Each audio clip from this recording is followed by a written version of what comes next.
On January 24, 1904, the St. Louis Dispatch found the latest fossil discovery of the day, worthy of nearly a full-page spread in their Sunday edition. The article announced that a creature representing not just a new species, but also a new order, genus, and family had just been unearthed. Even more exciting, the article promised details on fossil remains of a sea lizard 120 feet long, dug from a grave where it had reposed for centuries. The Dispatch enticed readers with a fantastic drawing of a gargantuan creature emerging from the ocean to wreak havoc, like some future science fiction movie monster. However, nearly everything in the article was completely wrong, including the identity of the real discoverer.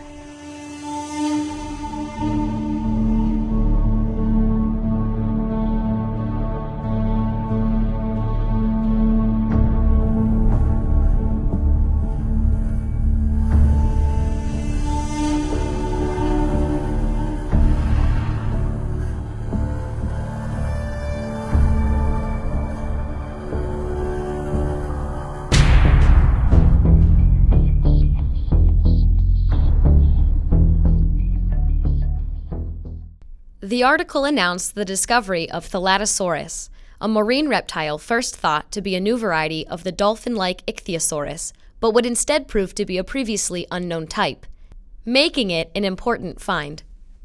However, the real Thalattosaurus was nothing like the article depicted, neither visually nor in the purple prose augmenting the arresting image.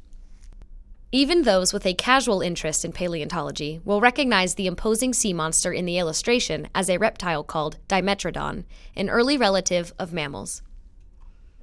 No physical description of Thalattosaurus would have been available, so the St. Louis Dispatch defaulted to another recently discovered monster with a great deal of visual drama.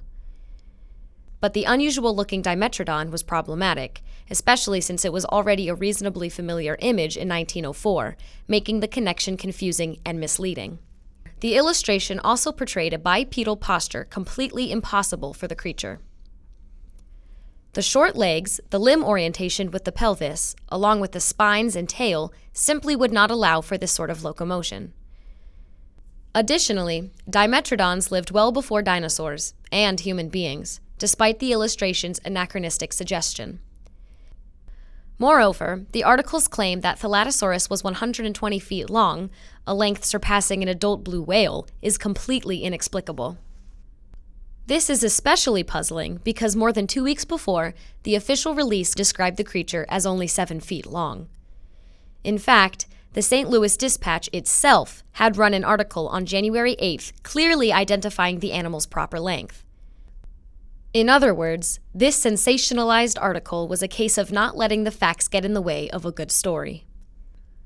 There was a great story about the creature's discovery that was being ignored. The article gives full credit to Professor John C. Merriam of the University of California, who wrote the first scientific description of Thalattosaurus, but he did not find the specimen. The discovery was made by an adventurous and inquisitive 35-year-old sugarcane heiress from Hawaii, Annie Montague Alexander. Alexander was a woman of exceptional wealth and privilege, and she would have been expected to marry well, raise children, and occupy herself with charity projects and domestic management as her life's work. Instead, in 1900, Miss Alexander enrolled in Merriam's courses and fell in love with the fossilized past, an event that would change both of their lives and significantly impact paleontology. Within a year, Alexander was financing a dig at Fossil Lake, Oregon, seemingly at her suggestion, not his. In the summer of 1902, and again in 1903, Annie Alexander funded, and effectively led, expeditions in Shasta County, California, with Merriam only joining for a couple weeks in the middle of each trip.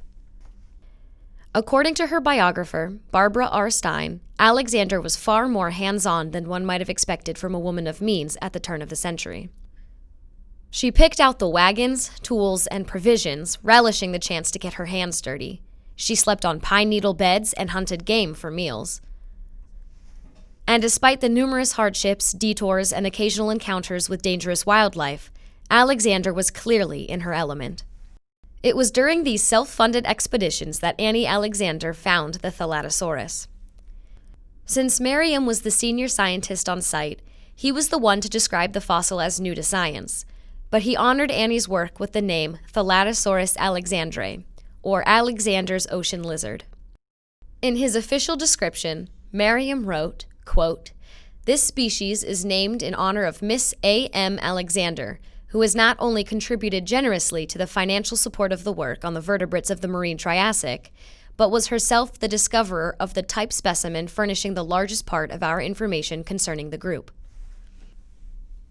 Alexander returned to the field again in 1905 in the famed Saurian expedition, a dig that turned up 25 of the best, most complete, and largest ichthyosaurus fossils found anywhere. This would be Alexander's last fossil excursion, but she impacted paleontology with her sense of vision and direction for many years. In the coming decades, she provided funds to start and endow the Museum of Vertebrate Zoology at Berkeley and the Museum of Paleontology at the University of California. As for Thalattosaurus, it turns out that Annie Alexander's specimen was the first of a very large order of prehistoric aquatic reptiles. In the century since its discovery, we have learned much more about Thalattosaurus. The reptiles likely lived like modern marine iguanas, swimming in the cold ocean and sunning themselves in the hot Triassic sun. It's also believed the creature's paddle-like limbs and bizarrely downturned snout would have helped them chase and catch fish and other swift prey items like cephalopods.